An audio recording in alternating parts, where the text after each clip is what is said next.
China es el país número uno hoy en 5G, en inteligencia artificial y sus usos aplicados, en robótica, en automatización. No ha trabajado las industrias culturales, pero la batalla de haber conquistado al ámbito empresarial ya lo hizo. Hay, digamos, todo un modelo que incorpora la ciencia que va haciendo que China un poco gane hoy esto. Poder producir en un volumen y en un costo que le hace que sea muy competitivo. Sí, digamos que para uso diario seguimos siendo una economía bimonetaria, dólar-peso, Sí. pero a nivel comercial eso ya no cambió totalmente. Bueno, todavía no están todas las herramientas. Todavía faltan normativas para que se puedan hacer todo tipo de intercambios. Los contrapartes chinos nos dicen todo el tiempo: no les compramos más a ustedes por las retenciones, que nosotros tenemos históricamente otro modelo de desarrollo, otro modelo de país, mientras que Chile no produce, no tiene una industria nacional prácticamente en ningún insumo, y entonces se ha desarrollado como exportador de materias primas. Sin embargo, Chile no tiene déficit de balanza comercial, como tampoco tiene Brasil, y nosotros sí.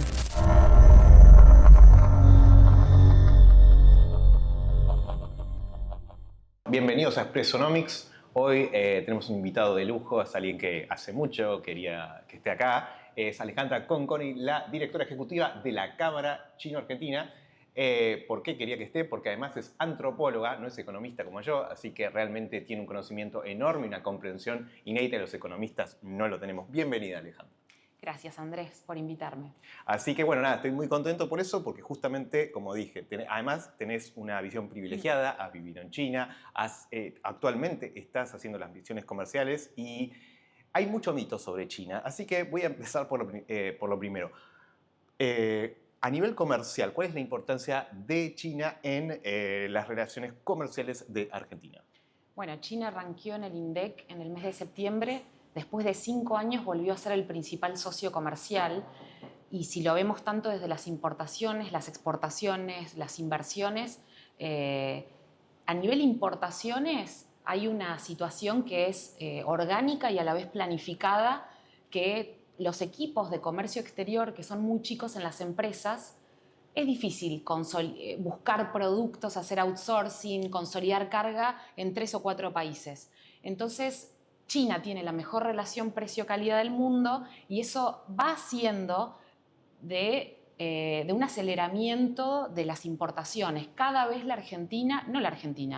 estaba leyendo estadísticas y cifras de Latinoamérica, que ahora también con mucho movimiento por el puerto de Chancay, en Perú, y que está motorizando las economías de Chile, de Ecuador, y también por la guerra comercial con Estados Unidos, que China empieza a abastecer un poco menos y ha crecido muchísimo para lo que es el destino de su manufactura, de sus productos: África, sudeste asiático, que sigue creciendo, y América Latina. Entonces, Argentina está mirando China, no solamente el sector privado, el público. Todos están haciendo crecer las estadísticas vos hablabas de las misiones de la Feria de Cantón, que tuvo 2.040 compradores argentinos en octubre del año pasado, y en abril de este año tuvo 3.950. Estamos hablando de crecimientos de más del 90%, también por cómo se han abierto las importaciones.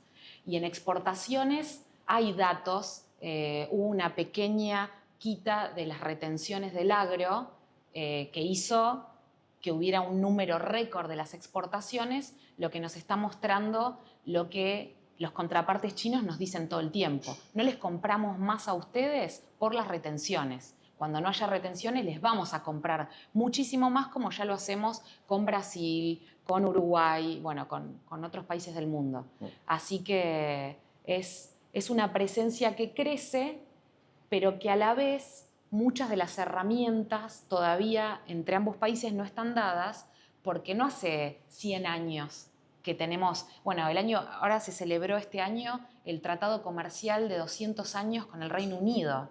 O sea, hay países con los que tenemos 100, 200 años, y con China, bueno, en enero conseguimos la eliminación de la doble imposición. Se van consiguiendo hitos que igual son muy rápidos, porque ahora en diciembre vamos a tener el primer vuelo directo Buenos Aires-Shanghai, con escala en Auckland.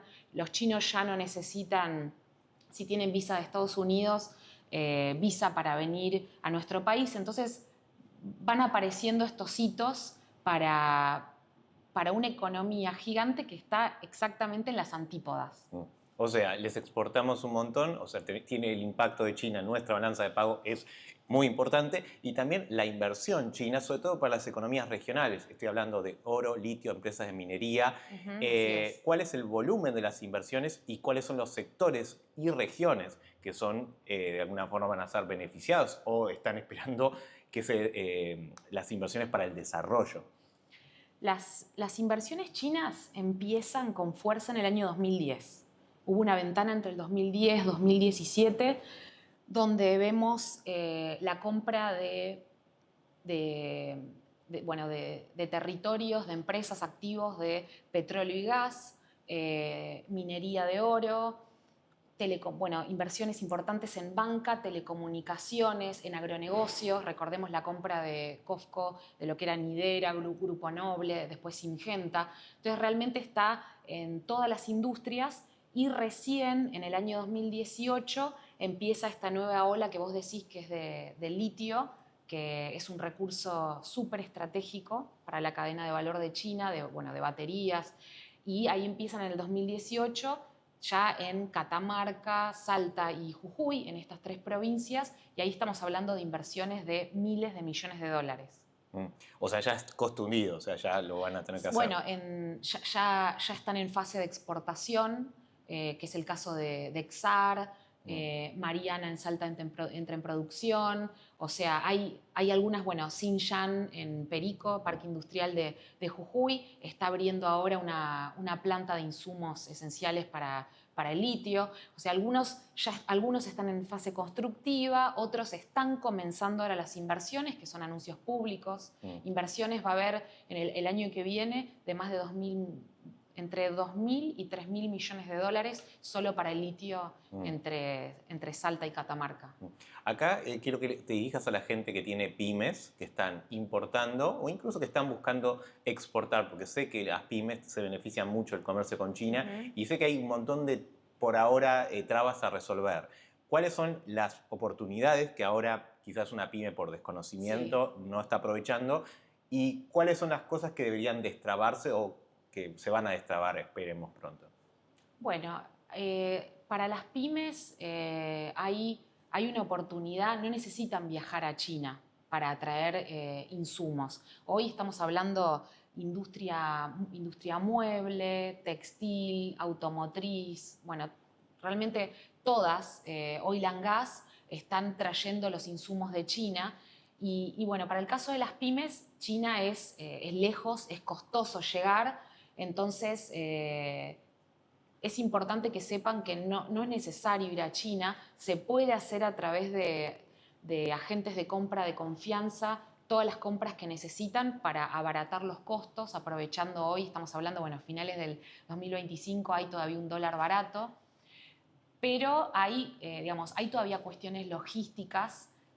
A veces pienso que la Argentina, si bien es bioceánica, a través del Estrecho de Magallanes, somos un país donde los despachantes de aduana, todos trabajamos con este sesgo y orientación hacia el Atlántico, y todavía hay que trabajar muchísimo más la cuestión logística, tanto de logística terrestre, los puertos, que hoy ya está empezando a pasar, porque hoy tenemos todo lo que son las economías regionales de Salta, que trabajan con zonas francas, Jujuy, que tienen los puertos con salida al Pacífico, pero también Catamarca, también Mendoza, y todavía no tenemos muy buenas conexiones terrestres para poder sacar los productos vía el Pacífico. Entonces todavía tenemos una logística que es costosa. O sea, falta infraestructura, eso es lo que... Sí, después en términos de pensar potencialidades para la IMPO y para la Expo, hay cuestiones de coyuntura porque nosotros estamos emplazados en lo que es el Mercosur, y Mercosur no puede dialogar, aunque la calle Pou y distintos presidentes de Uruguay tienen la intención de tener un tratado de libre comercio que sea beneficioso para ambos países, y como Paraguay no tiene hasta el día de hoy relaciones diplomáticas, no hemos sabido desde los países como Brasil, como Argentina, presionar lo suficiente para poder pensar desde el Mercosur algo que sea superador en términos que, bueno, el Mercosur es un instrumento y un espacio multilateral valiosísimo, pero creado en la década del 90, cuando China recién estaba en su fase digamos, comenzando el going out, todavía con la reforma y apertura. Y hoy, en el año 2025, China es el principal socio de la Argentina, pero también de Brasil, de Uruguay, inclusive no habiendo relaciones diplomáticas también con Paraguay.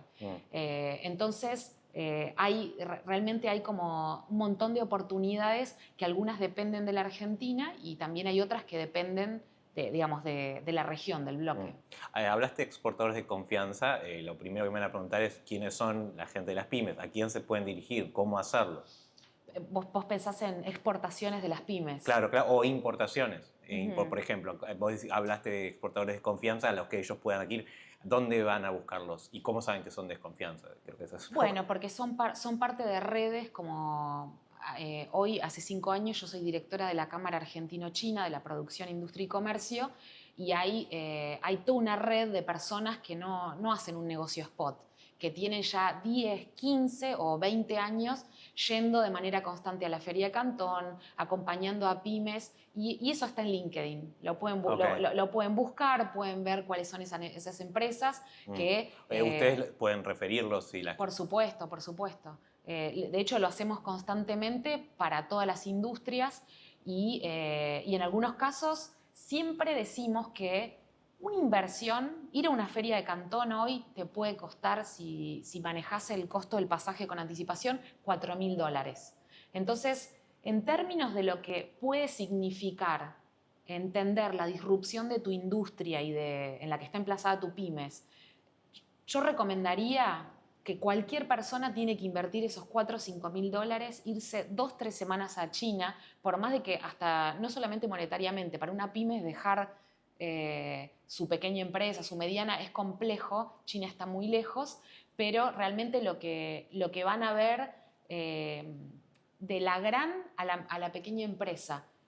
Hoy China, vos comenzabas diciendo este episodio que no es muy conocido y mucha gente no sabe que un grupo de 18 o 20 melis en el año 2017 fueron a Shenzhen, al polo tecnológico del sur de China, y decían, ¿qué es esto? Esto es un código QR, ¿no? Y disrupcionaron todo lo que es el e-commerce en América Latina trayendo el código QR. Y esto es un ejemplito. Hoy realmente China es el país número 1 hoy en 5G, en inteligencia artificial y sus usos aplicados, en robótica, en automatización. Entonces una pymes va y ve tantas formas con las que puede generar eficiencia, rapidez, automatización de procesos. Entonces hoy hay que ir hoy a China la podemos descubrir en Instagram, pero evidentemente hay como una fase de, digamos, el video por momentos, a veces cuando... A mí me aparecen todo el tiempo videos de la ciudad de Chongqing, por ejemplo. Estamos hablando al lado de la provincia de Sichuan, una sola ciudad china que tiene 36 millones de habitantes. O sea, 75% de la población argentina. Y vos ves los videos y es tan modernista y futurista que tal vez la gente no lo cree. Entonces, hoy, justo esta semana, un socio de la Cámara presentó un estudio de opinión pública de cómo la población argentina ve a China y un poco discutíamos que China todavía no ha trabajado las industrias culturales de ninguna manera como Estados Unidos, pero tampoco como Corea del Sur. Sí. Pero la batalla cultural de haber conquistado al ámbito empresarial ya lo hizo. Porque realmente las últimas ediciones de la Feria de Cantón generaron tanta resonancia en las provincias argentinas que este número solo crece y bueno, y ya hay un boca en boca que hace que hoy todo el mundo ya está queriendo ir y hacer negocios. Bueno, esto es muy interesante. Hablaste de la parte cultural. Dijiste la palabra batalla cultural que a veces no se entiende. En las redes sociales hablan de batalla cultural para hablar por una estrategia de marketing muy pelotuda de progre versus facho y esa estupidez que metieron. Acá vamos a hablar en serio de lo que es la batalla cultural, que es la imposición de potencias económicas en otros países. En este caso, a través justamente de deporte, cultura, entertainment, que obviamente Estados Unidos viene trabajando eso en Latinoamérica hace 100 mucho años. tiempo, sí, más o Sí. menos. Nosotros, bueno, si hablamos de cine sobre todo, están todos, yo siempre digo, los influencers colgados ahí de Disney y todos esos. Sí. Pero lo cierto es que hay una trampa, porque eso es más, es cierto que hay una presencia, pero hay una apariencia.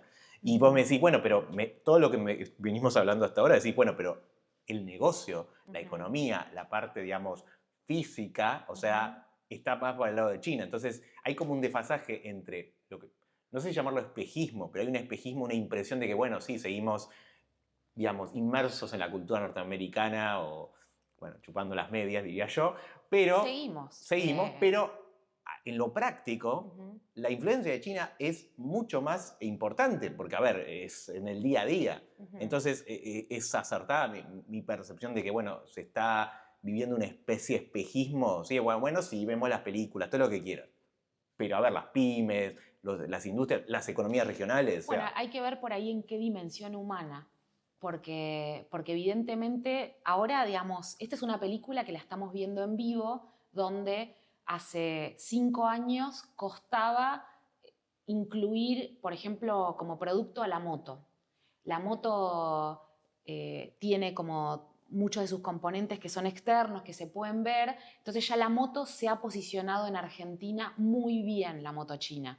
Y si teníamos esta charla en el año 2024, todavía había ruido porque también Argentina es un país que en muchas cosas va años más atrás, inclusive que otros países de la región, y si nosotros cruzamos a Montevideo, Santiago de Chile, el parque automotor de nuestras capitales vecinas es mucho más avanzado y diverso.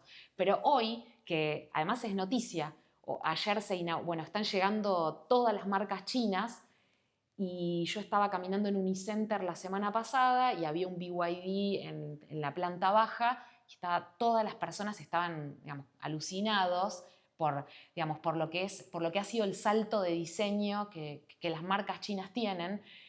Y la verdad que para mí es como impactante la película, porque eso es algo que en un capítulo de mi tesis de antropología de maestría, yo arranco contando cómo yo conozco Sinopec, que fue un cliente mío de empresa petrolera. Me acuerdo la primera vez que voy a verlos a Puerto Madero. Llego a Puerto Madero, año 2011. Nadie sabía en el año 2011 una marca, vos decís una marca china, cualquiera, no se sabía. En el 2017 le voy a hacer una entrevista, solo 6 años después, y ya todos en Argentina sabían que era Huawei, que era Cherry, pero vos vas dando estos saltos que por ahí son de 5 años y ya Xiaomi, Hisense, Midea, digamos, ya son... yo tengo un Xiaomi. Claro, claro, o sea, y lo mismo para cada producto, porque ya una persona la parabas en la calle y le decís, decime 5 marcas de auto chinas hace 5 años, y probablemente no sabía, y hoy por ahí ya te dicen 8, ¿no? Bueno, y Bike, ¿no? Muchas más. Entonces, la verdad que es un buen punto el que vos decís de que China está conquistando a través del producto. Y de la industria y de la inversión, porque sí, pero ahí, digamos, hay cuestiones que ahí también, más desde mi sombrero como antropóloga, a mí me tocó trabajar mucho en las economías provinciales. Yo hice mi trabajo de campo en Santa Cruz, pero encontré así como hay cuestiones que con los NICs, ¿no? Los nacidos y criados en la Patagonia, son, por ejemplo, a mí un día me acuerdo, caminaba por Caleta Olivia, me acerco a la oficina de turismo y me señala y me dice, bueno, ¿ves esa estatua que está ahí? Esa es la estatua del obrero petrolero, mirando al norte nos recuerda que los recursos salen de Santa Cruz y se van para el norte, me dice. Hoy se van no, para muchos lados. Pero a mí me pareció como interesante encontrar, digamos, en el campo empírico, toda esta cuestión, y a veces me lo decían operadores petroleros, me dicen, no, yo no quiero una empresa extranjera. No solo que había una reticencia con las empresas chinas, en general, en el interior del país a veces te dicen, no, yo quiero que esté San Antonio, Pecón, que esté una empresa local, lo mismo en otras provincias del país, donde hay una... Yo esto por ahí para no llevar cosas de un campo a otro, sí cuando me pasó de trabajar como antropóloga para empresas en Bolivia me encontré como una huella en la memoria cultural del colonialismo que realmente todo lo pionero y lo que venía de afuera, inclusive por ejemplo McDonald's, pagaba una huella, pagaba como el rechazo a lo pionero. Entraba y después el que venía después, Burger King, ya se quedaba, pero pasaba, por ejemplo, contigo en telecomunicaciones, digamos, lo vi con muchas empresas, un poco en el interior del país también. Entonces hay veces que podría haber una racionalidad de, viene esta empresa china, que los chinos lo piensan así, invierte un montón de dinero, da fuentes de trabajo y sin embargo no necesariamente... a veces hay fricciones. Y hay fricciones porque el origen digamos, de esos, al final, en el territorio, en la empresa, digamos, no son solo decisiones de multinacionales, son personas de carne y hueso que nacieron en una provincia de China versus otro que nació en Catamarca, etcétera, en Mendoza, y tienen sentidos, prácticas laborales, que podríamos estar hablando horas, pero por ejemplo la manera de hacer ingeniería, de hacer un plano, las leyes con respecto por ejemplo, a temas de seguridad, digamos, todos son un montón de dimensiones que son distintas y entonces imagínate que nos peleamos con compañeros de trabajo que nacieron, no sé, en el mismo barrio de Buenos Aires, que tenemos los mismos sentidos, las mismas prácticas. Ahí entonces las fricciones y la distancia cultural es grande. Sí, lo recuerdo cuando estaba... temas. No, pero yo me acuerdo cuando trabajaba en Huawei. Igual jugábamos al fútbol, hacíamos siempre Argentina versus China. Que es buenísimo. Sí, pero nos cagaban a patadas, me acuerdo. Sí, pero jugaban bien, o sea, realmente habían mejorado mucho y eso no nos sorprendía. Nosotros estábamos un poco, entonces teníamos que meterlo, pero era muy divertido esa parte. De hecho, para mí fue toda una experiencia interesante. Además aprendí a cocinar y... ni yaoche, ¿lo dije bien? Puedes, si quieres comer eso. Ok, ni yaoche. Ahí está. Sí, ahí. Tengo que hablar el tema de los tonos, pero bueno, sí. Para relajar un poco. No, me pareció muy interesante también el tema el tema cultural, porque hay mucha ignorancia sobre... Vos me habías contado que la principal estrella pop de China es una chica trans, ¿no? No. O algo así. No, eso creo que es una charla que tuvimos donde yo te contaba como ejemplos concretos también de la distancia con la que Occidente, Latinoamérica o Argentina, a veces imaginamos una China que muy conservadora, muy seria, donde no estarían pasando en las grandes capitales chinas los mismos fenómenos LGTB, con particularidades chinas, como dice siempre el refrán. Pero claro, yo te comentaba digamos, de esta como ópera que está en China, Xin, que es un ex soldado del partido, que es trans y que es una conductora televisiva que tiene una audiencia de 160 millones en China. O sea, diría que es popular. Claramente, porque es más del 10% de la población, o sea, realmente tiene una audiencia enorme. Claro, y son este tipo de cosas que cuando empezás a entrar a China por distintas, por distintas dimensiones, te das cuenta de que bueno, que no es todo, hasta a veces lo charlamos mucho, tenemos un grupo que hoy es la Comisión Overseas de la Cámara, pero que son amigos, con algunos yo fui becaria en el año 2009, o sea, son amigos de esa época, y nunca más volvieron a Argentina. Viven hace 15, 20 años allá, hicieron sus vidas. Y nada, ahora justo pensando en audiencias pienso en Brian González, que el que lo googleé, él está en un talk show de China y en ese talk show hablan de sexualidad, de la inflación argentina, del mundo, no sé, de cualquier cosa hablan y a veces nos reímos de, a ver, cuando pensamos a veces hasta en la censura, ¿en qué estamos pensando? Claro. Como a veces vivimos acá en Argentina en contextos o burbujas ideológicas donde hay mucha clausura, mucha censura a tocar ciertos temas eh, y que son muy intensos en la opinión Por pública. ejemplo, Bueno, pienso, por ejemplo, hablar sobre temas de capitalismo, temas de empresas, hasta el gobierno anterior, también en su momento, y lo digo como feminista, pero ciertas temáticas de la ola verde donde todo llega a ciertas polaridades donde hay extremos y en general los que nos ha tocado participar de foros, espacios académicos y en China hay mucha pluralidad y a veces hasta encontramos más diversidad de autores, de marcos teóricos que a veces acá, ¿no? hay una cosa interesante que es, bueno, hace poco pasó el acuerdo que Trump exigía, digamos, la reducción de la presencia china por el tema de este préstamo. Pegaron el grito en el cielo varios gobernadores, pero al final era más bla bla que otra cosa. ¿Estoy en lo cierto? Esa fue la sensación. O sea, hay una cosa que es el teatro político de las relaciones Claro, internacionales y sí. otra es, a ver, muchachos, esto es socio comercial, después arreglamos por afuera. Porque yo veo que digamos, el público en general, cuando consume redes sociales, viste, sobre todo los opinólogos de redes, dicen, no, bueno, pero pasó esto y salen los medios, no, Trump dijo esto, sale Milei, por ejemplo, a decir, no, China comunista, ¿no? Y después, nada que ver. Sí. Contá la distancia entre el discurso, el teatro político y la realidad. Mira, por un lado, un estudio de la consultora D'Alessio Irol mostró que el 18% en una muestra de los argentinos presta atención a los dichos de Trump.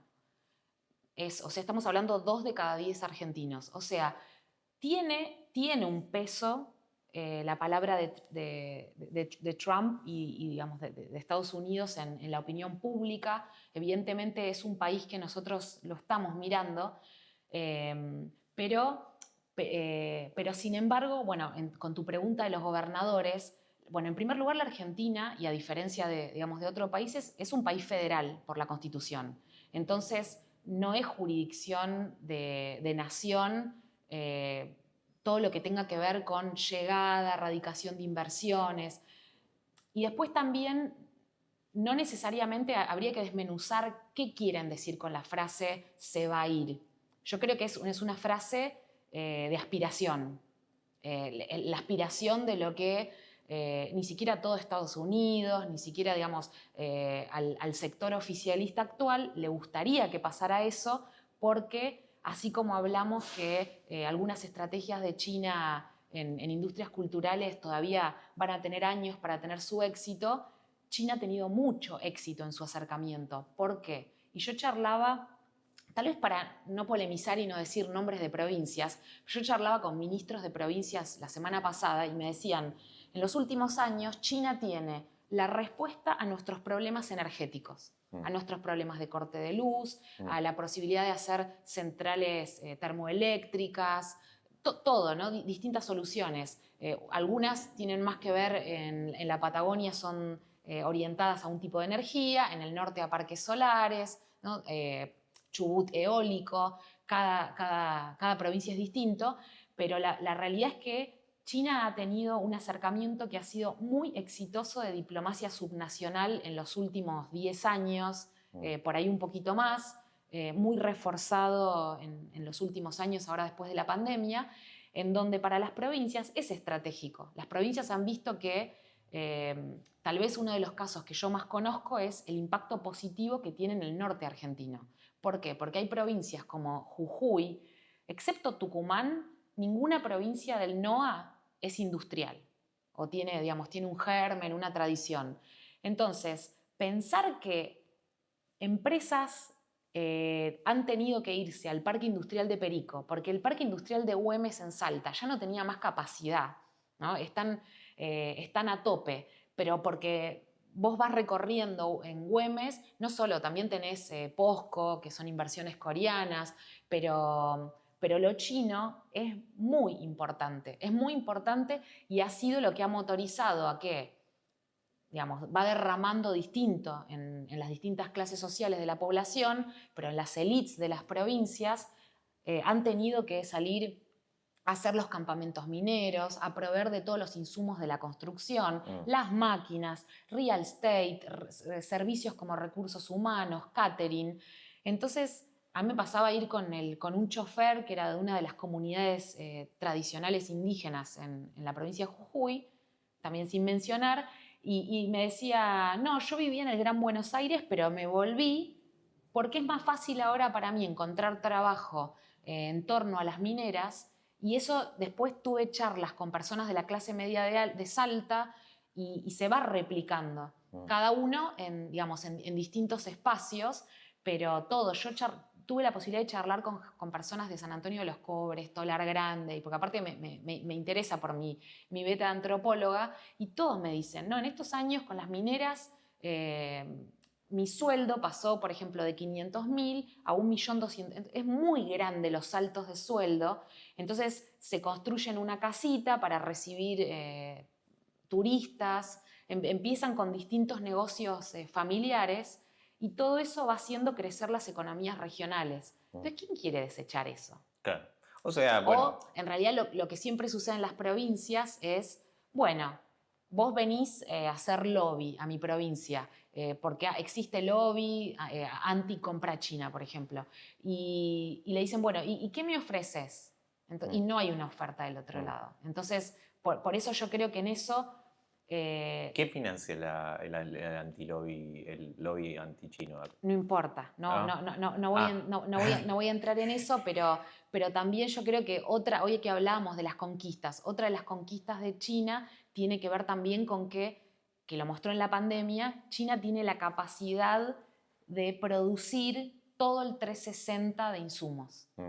Prácticamente, ¿no? Y además lo que no produce lo desarrolla porque parte del modelo industrial chino, que es el modelo de BYD, el modelo de las fábricas de batería de litio, son niveles de inversión en ciencia y tecnología enormes que Occidente no invierte en esas proporciones. Entonces todo eso lo está preparando para los saltos de hoy y los saltos del futuro, que por ahí a mí me impacta. Yo estuve hace 10 días atrás en una de las fábricas de batería de litio más grandes del mundo, pero en marzo había estado en una de robots, y cualquier fábrica que visitas la vas recorriendo y en una parte está como la cartelera de los PhD.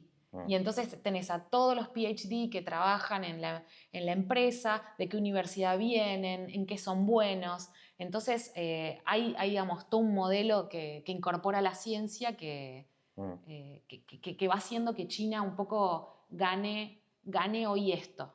Poder producir en un volumen y en un costo que le hace que sea muy competitivo. Si puedes explicar con palabras por ahí simples, ¿qué es el SWAT chino y cuál fue el impacto en lo que es la situación monetaria de reserva del Banco Central, y cuál es ahora cómo ha evolucionado la influencia del yuan dentro de lo que son nuestras, llamémosle, canasta de monedas? Sí. Bueno, el swap es un acuerdo que se hace entre los bancos centrales de Argentina, se hace en la época de Redrado, en el año 2009, entre el Banco Central de Argentina con el Banco de China, con reservas que han sido muy importantes para capitalizar a la Argentina, y que por ahí lo que a veces tiende a la confusión es que en época de Sergio Massa como ministro de Economía se activó un tramo de 5.500 millones de dólares, que fue un tramo que se activó y que por lo tanto lo perdimos de las reservas totales que tenía la Argentina, para pagar en su momento las importaciones no solamente Hubo importaciones con yuanes que se pagaban, muchas que venían con origen de China, pero no solamente, fue para pago de importaciones. Entonces, hoy es, en definitiva, y bueno, y acá el economista sos vos, pero es una herramienta financiera muy importante y que por ahí lo que desde los equipos técnicos de la Cámara lo que vemos interesante es el componente histórico y de poder, ¿no? Hegemónico. Por un lado, que las monedas han fluctuado, como economista vos lo sabés. Sí, digamos que para uso diario seguimos siendo una economía bimonetaria, dólar-peso, Sí. pero a nivel comercial eso ya no cambió totalmente. Bueno, no, todavía no están todas las herramientas. Por ejemplo, banca minorista, vos y yo todavía no podemos abrir una cuenta. Podemos abrir cuentas en dólares, pero no en yuanes. Las empresas, algunas las han abierto para banca corporativa, pero todavía faltan normativas para que se puedan hacer todo tipo de intercambios. Y el swap, de alguna manera, en algún momento es un acuerdo que cuando se vence, se tienen que... ¿Cuándo se vence? El año que viene. Bueno, el año que viene se vence el tramo también del préstamo, que fue estos 5.500. Así que tenemos a finales de junio ya vencimientos. O sea, tenemos la economía china y la moneda yuan que tiene un impacto cada vez mayor, podríamos decir. En el mundo sí. ¿Y en Argentina? Sí. Bueno, en Argentina todavía no tanto, porque en eso, bueno, si bien hay dos bancos chinos que son importantes, todavía más allá de esta ventana, donde todo lo que eran, por ejemplo, insumos, todo lo que eran insumos para electrónicos que se hacen en Tierra del Fuego, durante el gobierno anterior, muchísimo se pagó con yuanes, o sea que fue un momento positivo, pero hoy no se están haciendo tantas transacciones. Pero, por ejemplo, BHP, la australiana, sí comunicó que parte de sus transacciones comerciales, ¿por qué? Y esto tiene que ver también con que, bueno, un poco China irradia las transacciones que China hace con Corea del Sur, con Japón, con países del sudeste asiático, ya las está haciendo preponderantemente, digamos, esto es algo en crecimiento. Y bueno, Australia es un poco el occidente asiático, digamos, porque... En nuestro espejo, si las cosas hubiesen salido bien para Argentina, siempre se la compara Australia-Argentina. Yo quería hacerte una pregunta más de Sí, pero ellos también, a ver, ellos están en el... Hoy cuando te hacía el chiste de que nosotros tenemos este sesgo atlántico y somos bioceánicos, pero en realidad nosotros nacimos, tal vez hoy, hoy la locomotora del crecimiento económico, que es Asia, vemos que de golpe Chile, que en la década del 90 con una estrategia empezaron a mirar y hoy tienen tratado de libre comercio con más de 40 países, con APEC, con ASEAN, que es valiosísimo, hoy Chile tiene estos negocios disruptivos, no solamente cobre, sino también por las cerezas, que cuando uno ve una estadística, lo que crecieron en estos 3 años y otros más, y bueno, y tienen que ver con estar ahí, ¿no? Y bueno, y Australia también. Australia está a unas muy pocas... Australia es el occidente cultural que tienen, ya no tanto, pero que tiene China. Por eso tantos estudiantes asiáticos van a Australia, entonces la geografía incide. Ahora, en cuanto a lo cultural, y esto es por ahí, ahí sí quiero apelar a tu opinión como antropóloga, quizás... ¿Por qué Argentina? No solo en lo económico, pero también incluyéndolo, sino en lo cultural, siempre venimos un paso atrás en la relación con otros países de Latinoamérica o en general. ¿Por qué crees que se debe a eso? Bueno, creo que hoy hace un rato charlábamos que el pasto del vecino siempre es más verde, porque yo charlaba hace poquito en el China LAC en China, tuve con mis pares de la Cámara Ecuatoriana China, Colombo China, etc.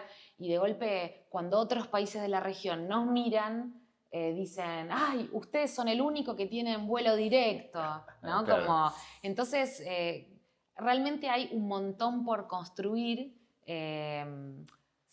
Sí, tal vez, por ejemplo, algo que sí tienen nuestros países vecinos y es que tienen agencias de internacionalización de sus exportaciones con oficinas en el extranjero.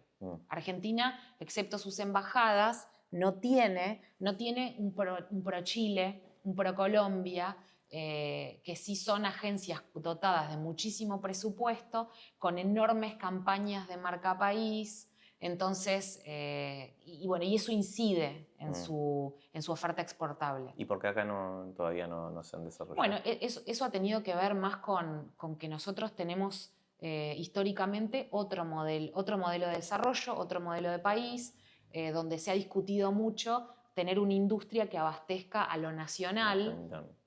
Entonces, mientras que Chile no produce, no tiene una industria nacional prácticamente en ningún insumo, y entonces se ha desarrollado como exportador de materias primas, y sin embargo Chile no tiene déficit de balanza comercial, como tampoco tiene Brasil, como tampoco tienen, digamos, y nosotros sí. Y bueno, porque el tema son las importaciones de insumos para la industria. Ahora, mientras se mantenga el peso más o menos apreciado, todo bien, pero llega a haber una devaluación y, o sea, puede generar un proceso inflacionario por costos. Eso no, ¿sería válido afirmar una cosa así? Digo, porque ¿cuál es la dependencia nuestra? O mismo el yuan. ¿Qué pasa si el yuan se aprecia demasiado? O sea, Mira, el yuan no ha tenido grandes modificaciones. Yo creo que cuando yo llegué a China por primera vez en el 2009, me acuerdo que el peso estaba 4 en relación al dólar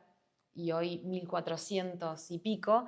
Y el yuan realmente en 16 años ha oscilado muy poco, pero sí a ver, es cierto lo que vos decís, y en parte ese es el efecto argentino. Vos sabés que, como nota de color, a la feria de Cantón se la llamó Canasvieiras, Florianópolis, porque estaba llena de argentinos, ¿no? Como que decían, era escuchar acento argentino en todos lados, y cuando nosotros charlábamos, yo llamaba a muchos de los que viajaron con los 5 grupos de socios de la Cámara, y me decían, no, bueno, yo estoy yendo para hacerme de maquinaria. Y algunos decían, no sé si la maquinaria la voy a usar, pero la economía argentina es históricamente tan volátil que yo ya tengo mi máquina y la compré, ¿no? a $1 baratísimo. Sí, es el chiste que el argentino va al supermercado y compra algo si está barato. Claro. De hecho, ¿qué te iba a decir? Pasa en todos lados. Pero, ¿qué te iba a decir? Y hablando un poco de tu formación, porque vos sos antropóloga, hiciste estudios orientales, vamos, ¿de dónde nace esta pasión por, digamos, sí. Háblame de vos, digamos, de tu viaje. Y ahora con el diario del lunes, yo puedo atar todos los puntos hacia atrás y veo que, no sé, desde que yo era muy, muy chiquitita, creo que en el jardín de infantes, mis abuelos, yo soy platense de nacimiento, mis abuelos me llevaban a una exposición de Japón en La Plata, pero también por ahí de más grande, un poco más grande, yo estudié un poco árabe. A mí siempre me fascinó la diversidad cultural. Eso, digamos, hoy lo puedo entender. Entonces, digamos, en mi búsqueda de qué estudiar, de nuevo, hoy, habiendo ya hecho como la mitad de mi carrera, seguramente hubiera hecho antropología ya, o hasta relaciones internacionales, que es una carrera por la que yo pasé. Pero bueno, a mí me gustaba mucho desde el campo empírico, desde lo cualitativo, entender, y tal vez algo que es muy rico, que a mí me encantó en la antropología, siempre se dice, ¿no? Es método, es texto, es como una fusión de cosas donde vos vas con un marco teórico y con un método que es, digamos, es a través del antropólogo y su reflexividad de entender, no es lo mismo que vaya una mujer para ser, digamos, cis heterosexual al campo, que vaya un varón, que vaya alguien joven, que, por ejemplo, no es lo mismo ir a hacer entrevistas a un espacio chino siendo de Estados Unidos, en el contexto de la guerra comercial, que viniendo de un país periférico. Bueno, entonces todo ese tipo de cosas que a mí me encantó, para mí fue un camino de ida, una vez que primero mi carrera, una vez que entré, porque yo había cambiado de carrera, yo hice la licenciatura de Estudios Orientales, me fascinó porque aparte era una comunidad donde teníamos profesores en esa época de la colectividad japonesa, armenia, un rabino. Entonces era también una manera de entrar en colectividades. Y un poco cuando yo termino la carrera de grado, yo tenía el campo general, había estudiado las historias, religiones, los sistemas económicos, etc. No tenía el idioma. Entonces me presento una beca de la Embajada China, me llega una carta y me dicen, bueno, ganaste una beca en la ciudad de Harbin. Yo entro a Google para ver dónde era, a 400 kilómetros de Vladivostok, y casi me muero porque por los menos 35 grados bajo cero que llegué a tener, es el día más frío que llegué a tener, pero igual para mí, yo ya en el primer año de la carrera, ya es como que enseguida abracé China, porque primero, porque tal vez en esta cuestión de la diversidad cultural, otros países, por ejemplo, el árabe era un silabario, con un sistema religioso, monoteísta, tal vez tenía más similitudes con China. China para mí fue como una oportunidad, primero como de descubrir un lado alterno de todo, porque tenía, digamos, su propia trayectoria histórica, civilizatoria, hizo que tenga corrientes de pensamiento espirituales, de medicina, de técnica. Entonces, realmente eso era fascinante y no me deja de fascinar. Yo ahora tuve un día libre ahora en noviembre en la misión que hice a China y me fui a la ciudad histórica de la porcelana, Qingdezhen, donde hace 1600 años desarrollaron esta super tecnología que Occidente con la seda admiraba. Y entonces, bueno, y ver todo ese tipo de cosas siempre me pareció como fascinante, pero porque cuando yo estaba allá y visité el museo, y había uno de los grandes sinólogos ingleses que mostraba, digamos, para historiadores digamos, de la escuela de Cambridge, China fue la primera ciudad industrial esta, ¿no? Entonces, y ciudad industrial hace muchos antes de que hubiera industria en otros países del mundo. Entonces, es como China a veces no me gusta llamarlo lado B, porque es el lado A, porque claro, en el año... para nosotros sería. ¿no? Sí, yo lo llamo el lado alterno, como es otro lado, pero y también es como China en sí es un camino para todo lo que concebimos poder verlo desde otra manera. Y eso la China ir hoy a Shanghái es como ver que las cosas pueden ser de otra manera, y me parece que eso abre mucho la cabeza. ¿Qué ventajas crees que tenés como antropóloga a la hora de entender las relaciones comerciales con China, que quizás no tenga otra profesión, un economista, por ejemplo? Ventajas. Y yo creo que... Perdón. Pido disculpas. No pasa nada. Es el alarma, el despertador que la siesta. ¿Seguimos? Sí, por supuesto. Sí. Esto sigue. Acá no pasó nada. Acá no pasó nada.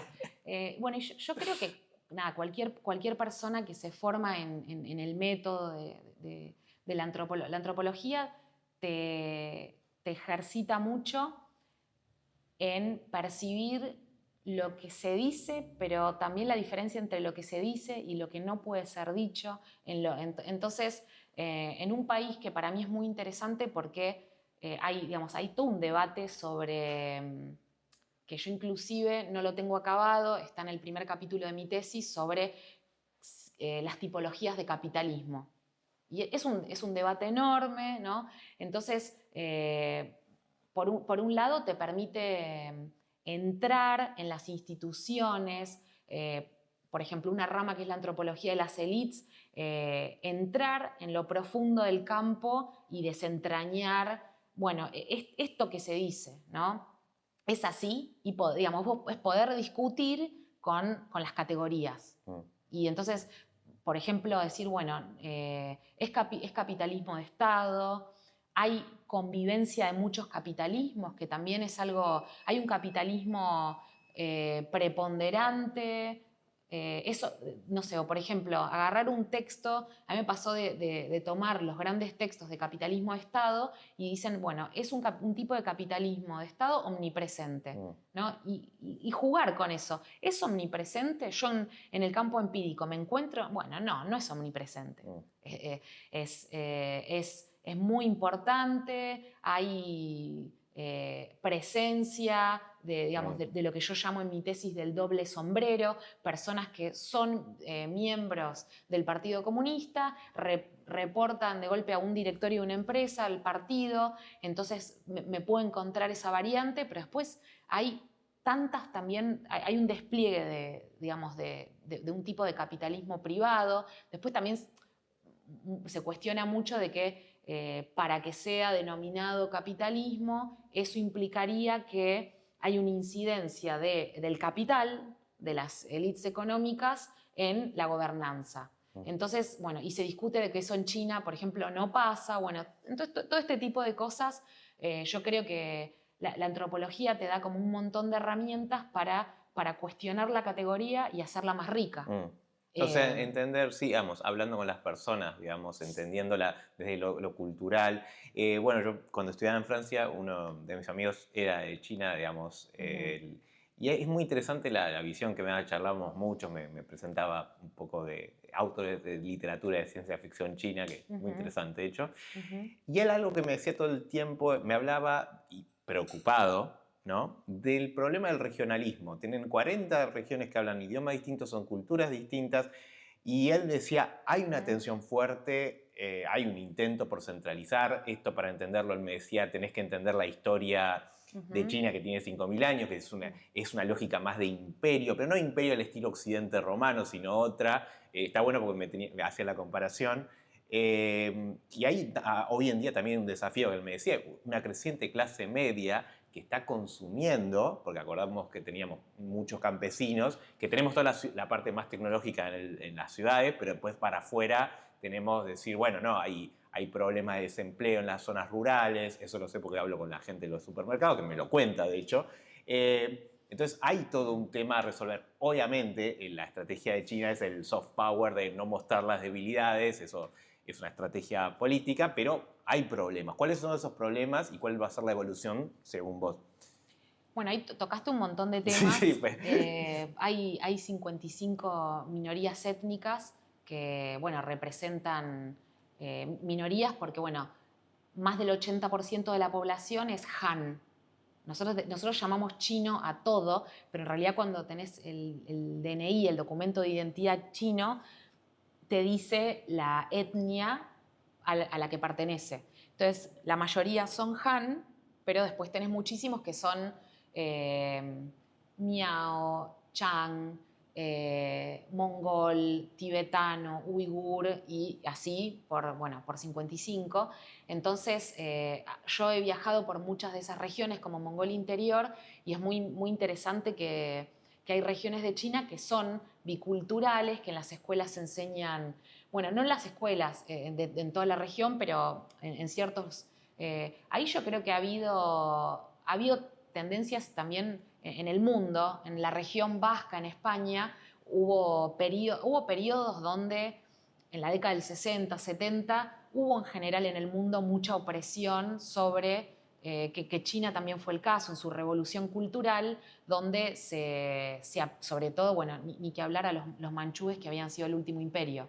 Pero, digamos, hoy en día se valora, se incorpora esa diversidad y demás. Después vos también hablaste de otra, de lo que es por ahí la diversidad del PBI. Hay muchos puntos de diferencia si vemos provincias, de lo que son las provincias costeras, las provincias más ricas de China, Guangdong, Zhejiang, Jiangsu, etc. Bueno, Shanghai versus provincias más del interior. Y ahí sí alguien que quisiera también dialogar en términos de las tipologías me diría, ahí vos ves el modelo de desarrollo socialista con características chinas, digamos, que es extremadamente pragmático en la ideología y que ha hecho que y que ha hecho, y constantemente, en China todo el tiempo se están cambiando reglas del juego. Por ejemplo, si vos me preguntás a nivel de desarrollo, ¿de qué se está hablando ahora? Y ahora, hoy a la mañana estábamos hablando con un grupo empresarial número 1 de Argentina, de la provincia de Hainan. Es la isla con menor población de China, 30 millones de habitantes, que se está convirtiendo toda la isla en zona franca. Porque eso es algo que también yo creo que para los economistas que miran teoría de juegos, que miran... China es un país de países. Es un subcontinente regido por un Estado, pero donde por múltiples razones políticas, culturales, todas las provincias compiten entre sí. Compiten en ver quién desarrolla mejor. Primero porque es parte de la meritocracia política para, si vos querés llegar a ser alcalde, gobernador, siempre se mide tu crecimiento, digamos, factores muy concretos de crecimiento económico. Pero después también es impresionante verlo en temas políticos, partidarios, como vos de golpe decís, bueno, pero ¿por qué? A veces uno lo piensa desde su sesgo unitario de un país que tiene la población de una provincia china. Entonces decís, ¿por qué esta provincia china, la provincia de Henan, la provincia de Hunan, está haciendo esto, está buscando esta iniciativa internacional? Bueno, y es porque tiene una FAO es la Foreign Affairs Office tiene una FAO que representa el PBI de todo un país. Entonces, esa provincia mira, digamos, se rige por ciertas, digamos, verticales del Estado central, pero a su vez tiene autonomía y un input propio digamos, que es muy interesante de estudiar y de ver y de saber jugar. Porque también ahí hay, cuanto más uno entiende digamos, el mundo subnacional que tiene escala nacional en China, y cuanto más, yo creo que, digamos, para mí una estrategia de desarrollo de Estado sería que todos los años vayan jóvenes argentinos a estudiar idioma y carreras de grado a las 20 y pico de provincias de China, porque vos vivís un año y entendés una provincia, digamos. Yo es como que algo que charlamos todos los que hemos estudiado y trabajamos, todos decimos que somos aprendices de China, porque es realmente tan complejo que digamos, nos microespecializamos en algo, porque realmente, digamos, entender China es algo como inalcanzable. Pero como estrategia, si uno pensara, porque después mucho de la cooperación, de los lazos entre instituciones, viene también por las provincias. Entonces, ahí hay que trabajar. Así que bueno, Ale, te agradezco por venir, la verdad. Quisiera seguir hablando durante horas, pero bueno, el tiempo es tirano. Pero bueno, te dejo la invitación para que vuelvas. Es más para recomendar gente también para hablar del tema, porque es interesantísimo. Para seguir Muchas abriendo gracias. temas. No, gracias a vos, a la audiencia, y la seguiremos. Bueno, esto fue Expressonomics en Verdades Incómodas.